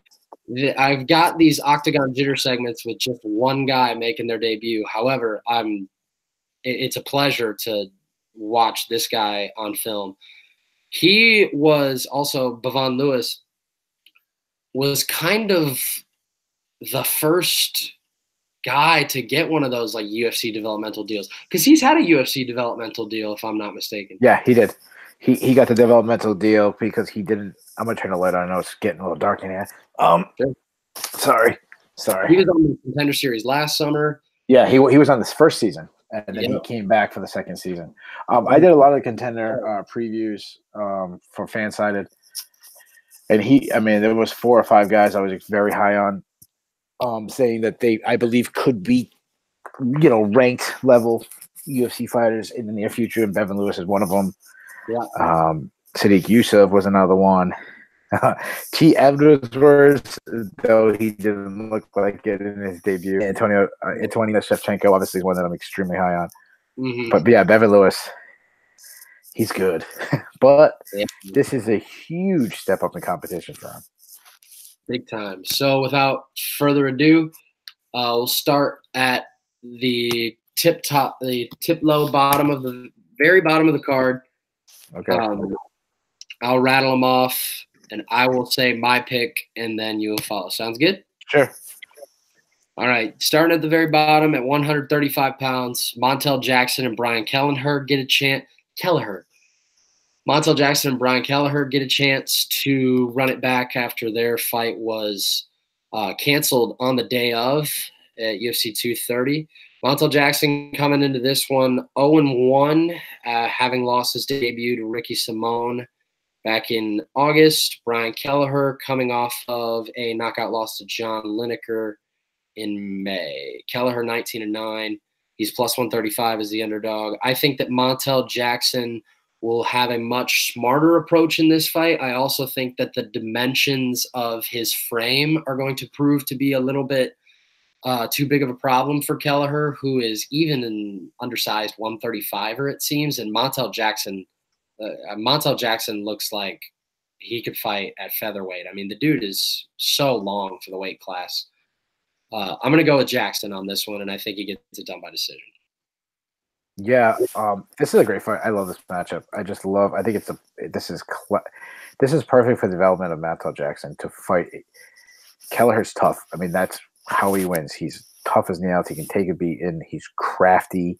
He's kind of good everywhere. He can strike. He can grapple. He's very opportunistic with submissions. I've seen a lot of Kelleher because he came up through the regional scene where I live. So I've seen him live a lot of times. I like him as a person. He's a really good dude. Yeah. Montel Jackson is he's more of a raw talent. He's kind of an unfinished product. And I like that. I like guys like that where you can see the growth. I think he's a better athlete. He's not that because Keller's a grinder. That's what he is. That's how he wins. Jackson looked fantastic against Rico DiSciulo, who also came up on the same region where I live. And like 3 fouls in that fight too. Yeah. I'm going to take Jackson, but I wouldn't be surprised if Kelleher wins just because he's a crafty veteran. But I'm going to take the upside of Jackson. I'll take him by decision just because Kelleher is so hard to finish. But it's funny that you said Kelleher is undersized because this is a guy who struggled to make weight at bantamweight, especially on the regional scene. Well, I mean, doesn't he look the part? No, I hear you say he's not a huge dude. Jackson should have a huge size advantage. Even for 135. Yeah, that's what I'm saying. Jackson should have a huge size advantage. But he did against Ricky Simone, and we all know how that turned out. And I'm big on Ricky Simone too. So yeah, a lot better of a wrestler than Kelleher probably is as well. Kelleher's still a little different. Moving on, welterweight. We have the king of LFA head kicks, Curtis Millender, taking on Ciara the Great, Bahadurzada. You could probably argue that either of these guys deserve top 15 competition now. However, with how welterweight is, I mean, guys like Brian Barberena, Vincente Luque, and Eliseo Zaleski dos Santos can't get a ranked opponent. Yeah, that's right. So you get these types of matchups instead. It's totally fine with me. Millender at -160 right now. Bahadurzada on the comeback at +140. Does Millender make it 3-0 in the UFC? I believe he does. I also think that he gets it done by decision. However, I could see this being very back and forth, maybe a split decision. Bahadurzada has qualities that Millender does not, and vice versa. Millender longer, Bahadurzada kind of the more brute strength of the two, or relying more on his brute strength of the two. But just because Millender showed in his last fight against Max Griffin that he does, in fact, have a ground game, I believe he took him down for most of the second and third. I'm going to give the edge to Millender here to also kind of parry away and circle away from any type of takedowns that Bahadurzada likes. I'll go with Curtis. Yeah, we're going to agree again. I love this matchup. I've already talked about that. I'm not going to get too much into it. Bahadurzada is a very good wrestler, though he didn't use it. He's from Afghanistan, that Middle East area are just great wrestlers. That he's like a hotbed for wrestlers between there. Obviously, America and the Russian countries is really where the majority of your top wrestlers come from. He can crack, though, man. Don't be surprised if he catches. He throws these wild hooks and he lands, and he has big power. I think it's going to be very hard to get inside because of the huge length. I mean, Millender looks like a light heavyweight. That's how big this guy is at welterweight. So I think he's just going to outpoint him from a distance. And I think he wins a decision.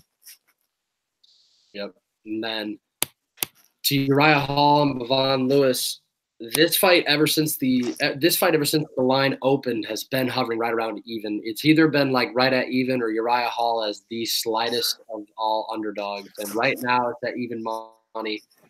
Both Uriah Hall and Bevon Lewis -110. Uriah Hall trying to cling ever so desperately onto that number 13 spot in the middleweight division. Bevon Lewis, as you alluded to, being thrown to the wolves in his UFC debut. However, his talent certainly merits it. But I'm going to go with the trend continuing on Uriah Hall and UFC newcomers. I do understand that Bevon Lewis is a bit of a different breed. However, you factor in everything. Like I said, Jackson Wink and John Jones and those guys having a little bit of trouble figuring out Uriah Hall. I still think that Primetime Hall has a little bit of dog in him, and he fends off the newcomer Bevon Lewis. However, Bevon Lewis has one of the brightest futures of anyone in that middleweight division, and that says something.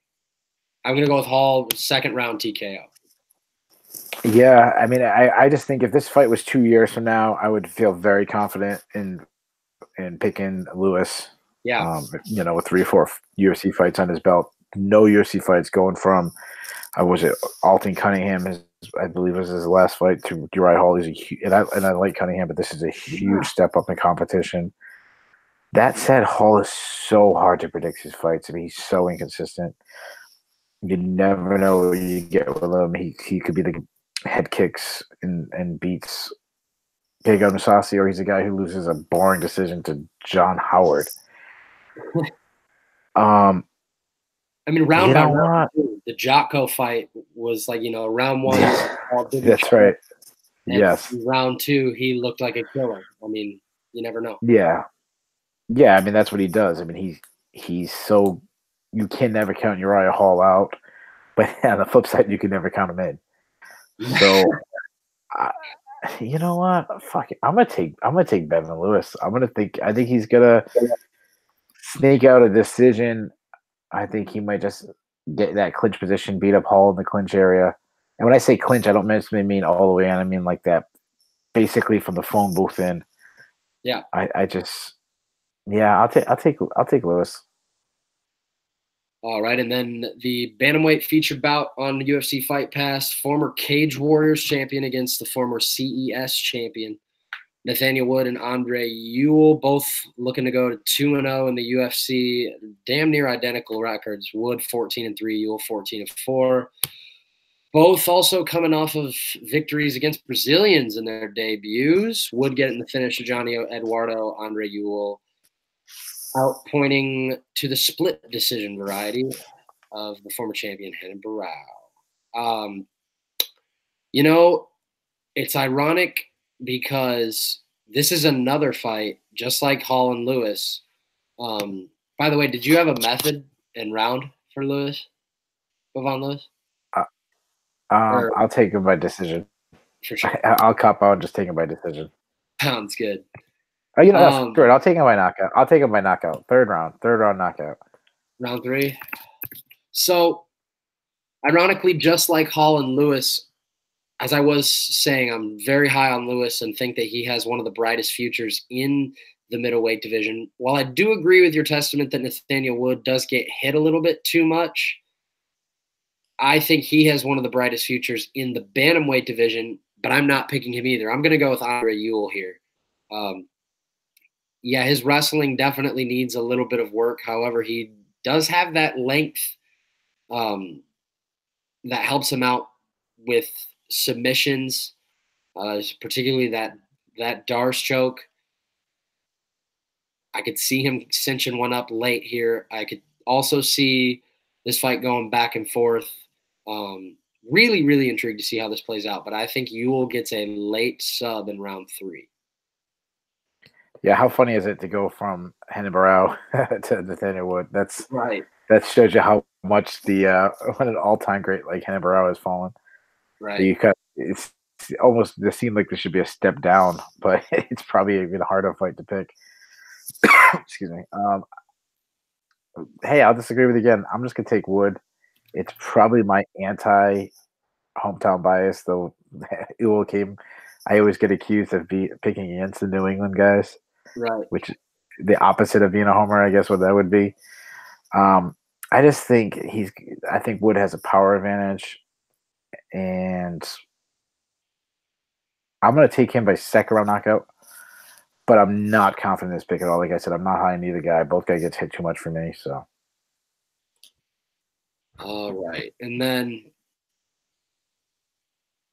BJ Penn and Ryan Hall. I mean, all respect in the world to BJ Penn. He was a legend, and this will be his 26th appearance in the UFC.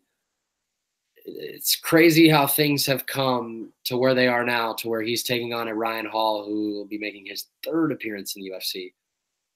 Ryan Hall, the biggest favorite on the card, minus 515. I'm going to go with Ryan Hall here by decision. I don't think he's going to submit BJ Penn. However, we are talking about an incredibly distinguished and decorated grappler in Ryan Hall. But we're also talking about one of the fastest Americans to ever achieve a black belt in jiu-jitsu and BJ Penn. And obviously, you know, you say the name BJ Penn, anyone that's watched fighting probably knows who he is, whether they're a fan of the sport or not. I kind of hope I don't ever like to cross this line, but I kind of hope if BJ loses that he calls it a day. And I'm going to go with Ryan Hall by decision. Yeah, I want to take Hall by decision too. Yeah. I mean, you're talking about the grappling. BJ Penn's a former world champion. That's how good he was. But this is the ghost of BJ Penn. In their primes, I mean, we'd be laughing, but you're talking about one of the greatest fighters of all time versus Ryan Hall. I actually think Ryan Hall's a better striker than a lot of people give him advantage. I mean, he picked apart Gray Maynard with kicks from range. That's what I expect this fight. We all want it to hit the ground. We all hope it hits the ground. I felt the same what way I expect about Jacare. Yeah, I sure. I think Hall is just going to pick him apart with kicks from distance, punches. I wouldn't even be surprised if Hall actually put Penn out, which is I mean, you're talking one of the greatest of all time. It's sad to see him hang out way too long. It's sad for the UFC to even give him fights anymore. But yeah, I'll take Hall by decision. This when I talked about earlier Wakanda and Chiesa, and I said there's one fight I'm least interested in. This is the one. I mean, I don't want to see BJ Penn get beat up anymore. No, the only saving grace for me with this is that thank God it's not at 145. Moving on, a bit of a gatekeeper type of matchup here with 14th ranked Douglas Silva de Andrade, 14th ranked according to the UFC, taking on Petr Yan. Obviously, we touched on this fight briefly earlier, and I think the sky's the limit for Petr Yan, without a doubt. Former ACB bantamweight champion. I also think that he is going to have a number next to his name after this weekend is over, because I see him outlasting and outpacing Andrade over 15 minutes and eventually getting a late stoppage. I like Petr Yan by third round TKO. Yeah, I don't know if it's going to get him a ranking just because of how good the division is, but I agree. I like Petr Yan. He's really good. I mean, if you've seen him in ACB, his fights with Magomedov are two of the best. I mean, to me, they're two of the best prospects in MMA. I really hope Magomedov gets brought in the UFC one day. A really good talent. I actually thought Yan should have got the decision in both fights. Magomedov got the decision in the first fight. I actually scored it for Yan, but it's by no means a robbery. It's a back and forth, excellent fight. Yan is really good at scrambles. I'm so impressed, and he's very opportunistic with his submission game. Where when he gets taken down, he's already looking for a submission. That's what he gave. He gave Magomedov, and I know I keep saying his name, his full name, just because I love saying Magomedov. I'll take Yan. Andrade's a good grappler. He's like a crafty type Brazilian, kind of like a Rafael Sansao, not a dynamic striker, not a dynamic grappler. He's kind of crafty, has these little crafty moves. But Yan is just a much better athlete, much quicker, very accurate striker, very good grappler. I think he puts him out. I think he starches Andrade probably second round. So I'll take second round Yan. TKO. Yep. And I kind of gave this one away earlier. I think if they have any type of intelligence in Kat Zingano's camp, I watched the Holly Holm fight, and I go back and watch exactly what my fighter Kat Zingano did in her last fight against Marion Renault. And I go back and I tell her being Kat Zingano, hey, do exactly the same thing and do not change anything in this fight. And I think that is exactly what will happen. And I think Kat Zingano will emerge victorious by a widespread unanimous decision. I mean, I think Megan Anderson's chances here are not slim. I just think that she's on the side of the totem pole where she's going to need to catch her. Yeah, I mean, I think this is a harder pick than you make it sound, just because. So it's weird. It's in a weird sense. You'd think saying, hey, Kat Zingano is a better wrestler than Holly Holm, so it should be an easier victory for her. I don't really trust Kat Zingano now. She's been so inactive. She kind of took a beating against Caitlin Vera. Megan Anderson. With, a split decision. But no, no, that was not a split decision. Vera clearly won that fight. No, I'm saying it shouldn't have been. Vera won that fight easily. Of course. But Adelaide Bird was one of the judges. And Megan Anderson is huge. I mean, she makes Cyborg look small. Yeah. I mean, I don't know if you've seen she's doing the Invicta in cage interviews. I don't know if you saw her with Alicia Zapatella, the little atomweight. I don't know if you saw them next to each other. It looks like It looks like Andre the Giant next to like a human being. I mean, that's how big Megan Anderson looks. Alicia Zapatella is my wife, so I did see that. No, I'm dating your girlfriend, or I'm dating your wife, or whatever. I blew that joke. I'm gonna take. I'm gonna agree with you, and I'm gonna take Zingano just because of the stylistic matchup difference. But I agree. I think man. Actually, I keep picturing Megan Anderson catching her. So you know what? I'm gonna go with Megan Anderson. I'm gonna say Megan Anderson catches her, and puts Zingano out with a shot. All right. So I'm gonna take a first round. I'm gonna take Megan Anderson first round TKO.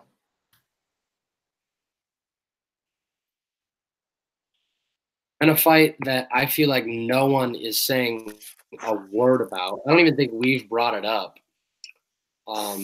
However, heavyweights get in there. Everyone always talks about, once the heavyweights get in there, the feeling just becomes different because of obvious circumstantial amenities that are about to take place. And I think these two dudes right here sure set that stage, no matter how spotty their recent records may have or may have not been. And that's Andrei Arlovski and Walt Harris. Now, does Walt Harris deserve to fight a guy with a number next to his name? Probably not. Is Andrei Arlovski clearly kind of on the wrong end of the crossroads, which he did lose 5 fights in a row and then picked up 2 back-to-back wins. And then I think picked up back-to-back losses after that. Walt Harris coming off his KO win over Daniel Spitz and is the -170 favorite. Are you surprised Walt Harris is the favorite? That's my first question. And then yes, very surprised. I got Harris by round 2 KO. Okay, I'm very surprised that he's the favorite just because you're talking about a guy. I believe Walt Harris has a losing record in the UFC. I know it hasn't been as bad recently, but I think didn't he start off in the UFC like 1-4 or something really bad? Now it's got to be curious. I'm going to look for sure. He started off in the UFC 1-4. I mean, he's gone 3-2 over his last. But I mean, what's his best win? Not Chase Sherman. He's also had he had the DQ. Oh, the DQ, yes. At MSG in a fight that any other day he was winning. Win. Yeah. And there was another weird circumstance, I believe, as well with Walt Harris. I mean, still, he's 4-6 in the UFC right now.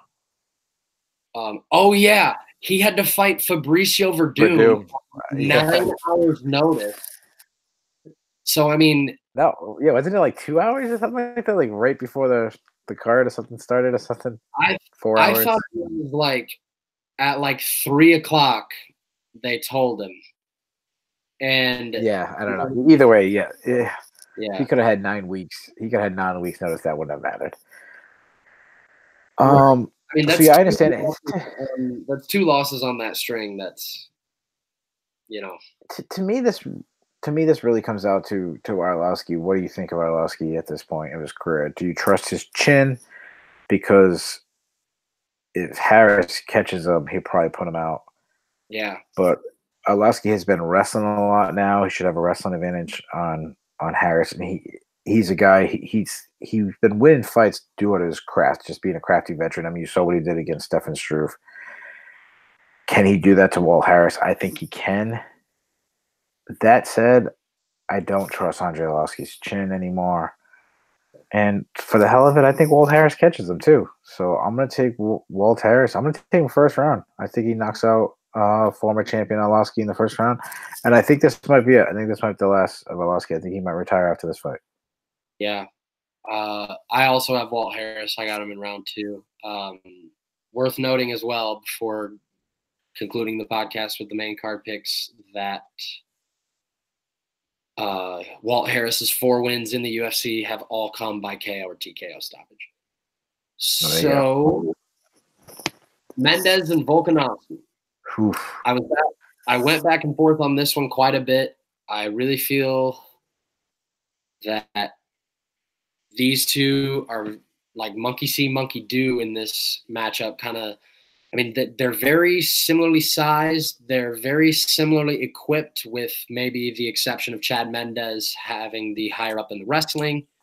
However, I'm not going to put anything past the striking of Alexander Volkanovski after the Elkins fight. I mean, I think Volkanovski proved so much of what he's capable of in that fight, and really would have finished any other human being on the planet had it not been that it was Darren Elkins in the cage with him. Sure.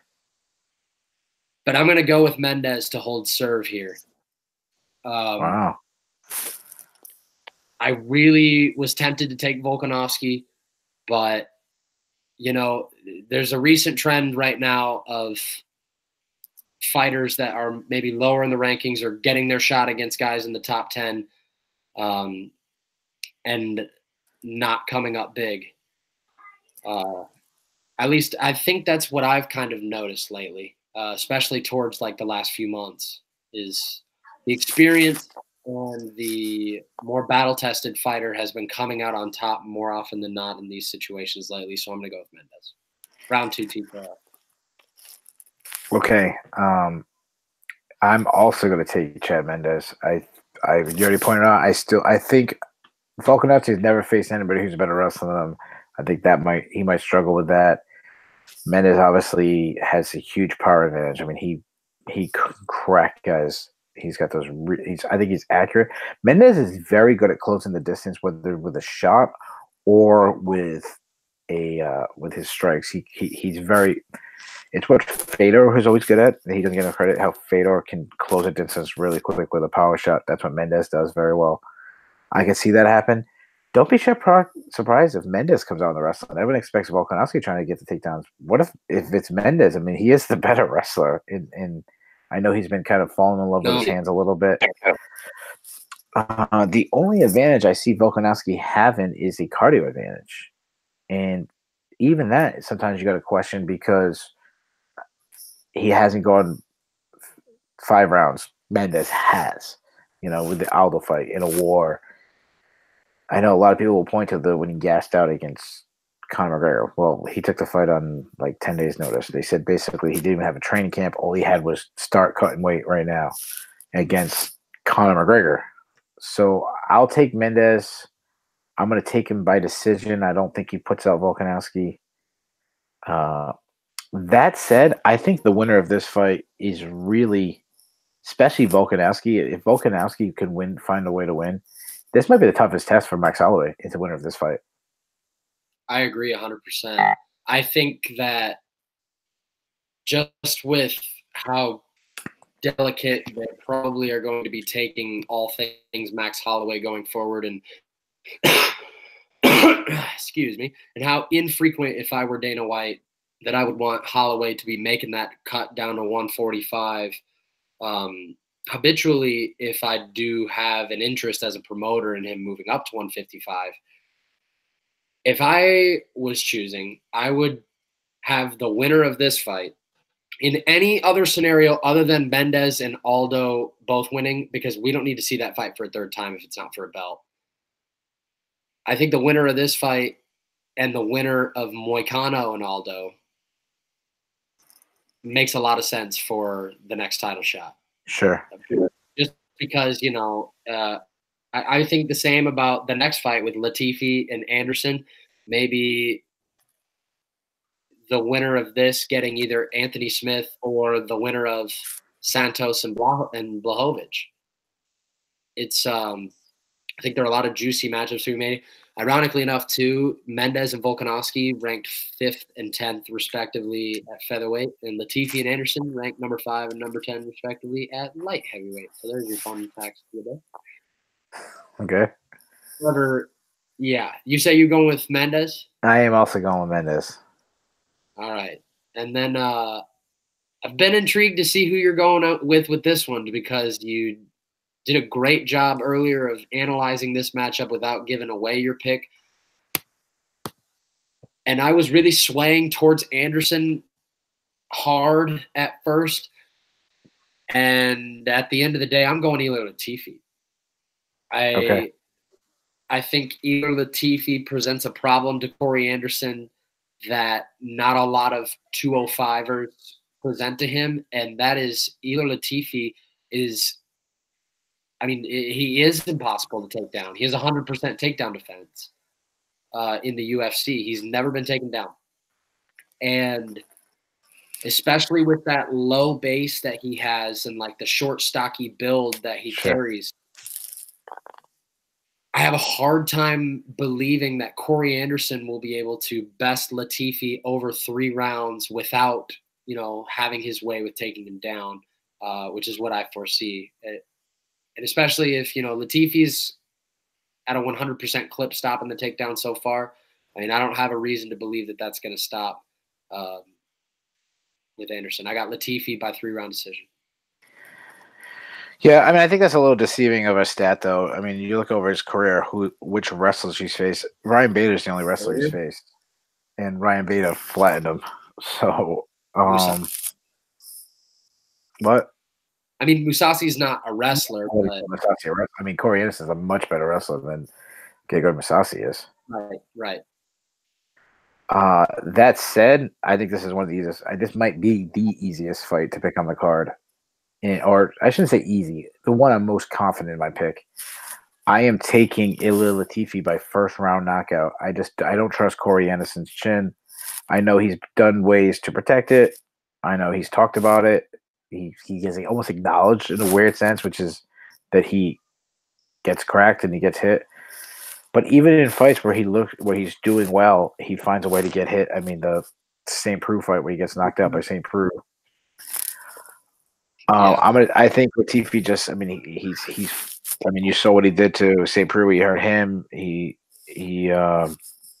started other guys in the past. I'm going to take Latifi to flatten Corey Anderson. I think he knocks him out in brutal fashion. So give me Latifi 1st-round knockout. Yeah, I definitely think that there are reasons to distrust Anderson's chin. When you look at all of Anderson's losses in the UFC, you have Manoa, you have OSP, you have John Vellante, and then Shogun, who had him badly hurt. I mean, that was questionable. You could have given that fight to Anderson, but he had Anderson badly hurt late in that fight.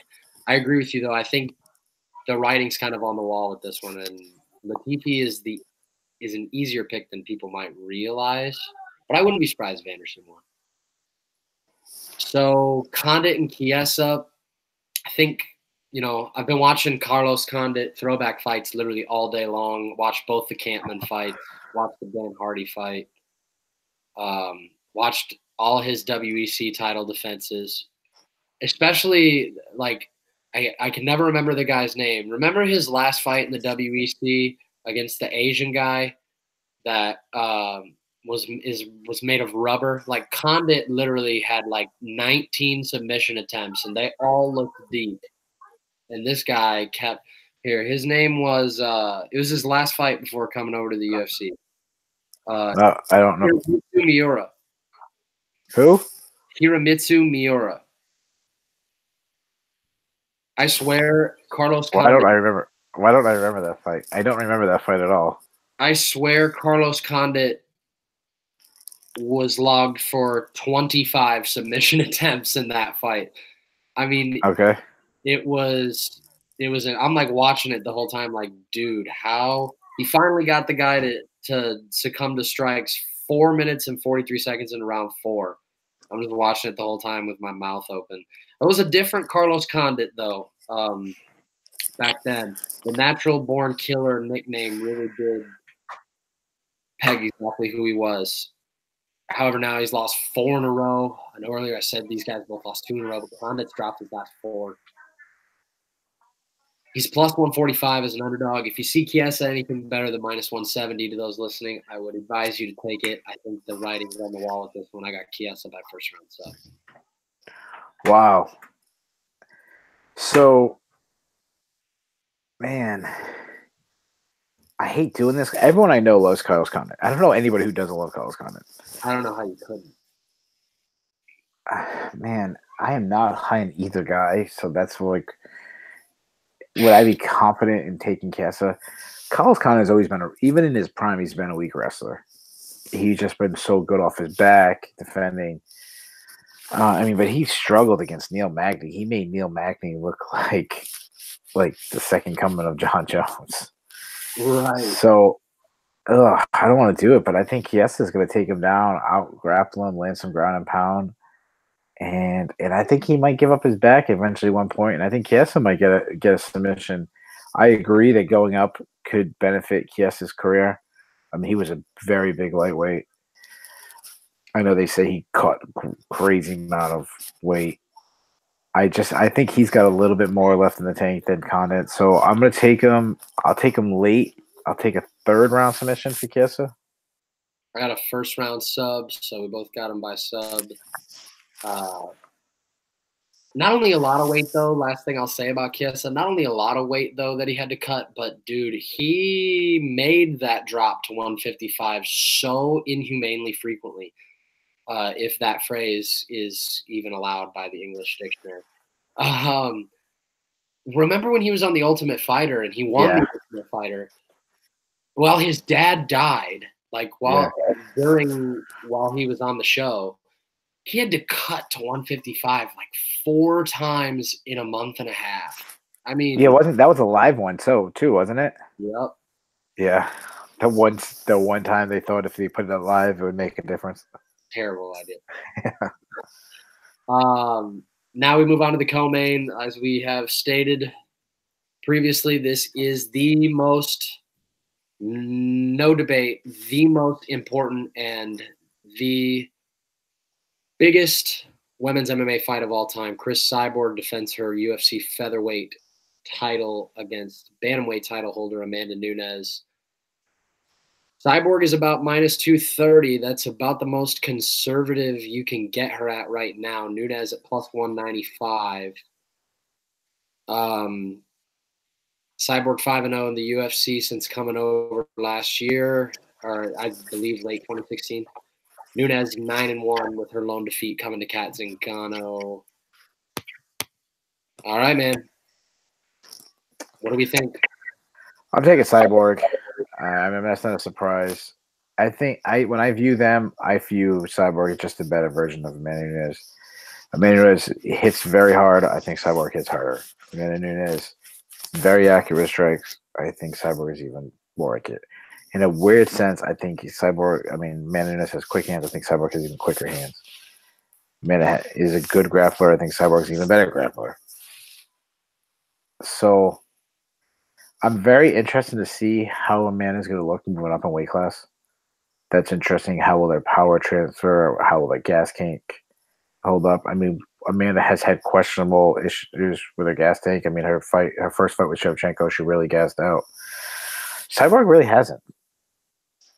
I think that's a part of her. Not that she's gone deep in many fights, but she hasn't slowed down. You see the Holly Holm fight; she appeared to be getting stronger as the fight went on. Didn't slow down at all.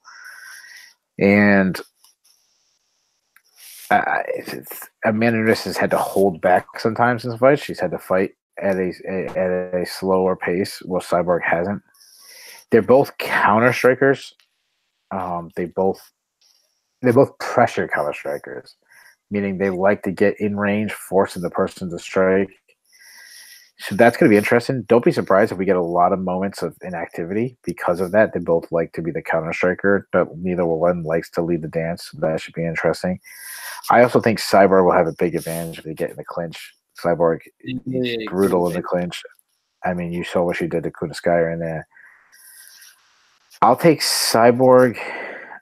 I don't know if she finishes Nunes. That's what I've been going back and forth on. I've got Cyborg too, but I've been going back and forth on whether this goes all 5 or if Cyborg eventually overwhelms her. You know what? I'm going to say she does. I'm going to take Cyborg fourth round TKO. Right now, my hunch says the 3rd. Okay. However, yeah, I'm going to be kicking myself if that ends up going to decision. And finally, the only fight conceivable to be made on the planet right now that would headline with neither guy having a belt over two females both having a belt is John Jones and Alexander Gustafsson for what will be, as soon as the first punch is thrown, the vacant UFC light heavyweight title to the dismay of Daniel Cormier. Jones 22-1 in the UFC, 22-1 as a pro, 16-1 in the UFC. Man, that's astonishing. As I mentioned earlier, really should be 17-0. Really should be 23-0, 17-0. Thank you, Steve Masagati, for that. And as I stated earlier, I think it's important to note Jones, since the first meeting with Gustafsson, 3-0 with the head kick of Cormier, no contest. Gustafsson 3-2. However, Gustafsson and John Jones, if I were the one at the stand making the argument, I would say that that was the best John Jones and the best Alexander Gustafsson that we have seen thus far. Definitely the best Alexander Gustafsson I've ever seen. Now coming in on an 18-month layoff approximately for both guys, and it all comes to a head here. I am going to go with Jones, but as we said earlier, I mean, who the hell knows what's going to happen? With all that time since the last fight and all the time off that both of these guys have had, and you know, who knows what John and Alexander Gustafsson both have done to tinker with their game and add, you know, tools here and there. I'm going into this expecting the unexpected, but I do think that, I mean, how the hell can you pick against John Jones? I have John Jones by third round stoppage, probably at ground and pound TKO. Yeah, I mean, I'm very confident in John Jones. I think the last fight was. I feel like this is going to be like a side note in John's career where you say, "Hey, remember when Gustafsson almost beat John Jones?" That's why I kind of feel like this. I thought he had his chance. He wasn't able to do it. I think Jones is going to come in with a completely different game plan this time. I think he's going to throw more kicks. I think he's going to close the distance this time. I think he's going to fight more in the pocket, fight in the clinch. I think he's going to get a lot more takedowns. And I think if he gets down, I think Gustafsson will get up a couple times, but eventually John will get him down enough times where he slowly spends more and more time on the ground. And I think John will take him out. I'll take him third round TKO with ground and pound also. All right, sir. I believe that brings us to the conclusion. Thanks a lot for coming on, even if it was like a last minute, like I'm kind of, you said you were crossing it on Twitter. So, however, I always appreciate the company, and it was fun, man. We've been planning on this for a long time to do it. And I love talking fights with anyone. I'll jump on anytime with pretty much anybody. If I'm available, I'll jump on because I mean, I just love talking fights. It's fun. Yes, sir, man. Me too. Got some big announcements coming up soon for those listening to the podcast. Like, thank you. And just point out real quickly that I do indeed, despite the 6-week layoff for me, I do indeed still have betting handicappers picks up at betmma.tips. That's the #1 stop for all betting handicappers needs of MMA. That's betmma.tips. You can find me at betmma.tip/Dave Bake MMA TBL. Again, that's betmma.tips/Dave Bake MMA TBL. For my comrade, Mr. Shillan, and I, so long. We will see you again soon.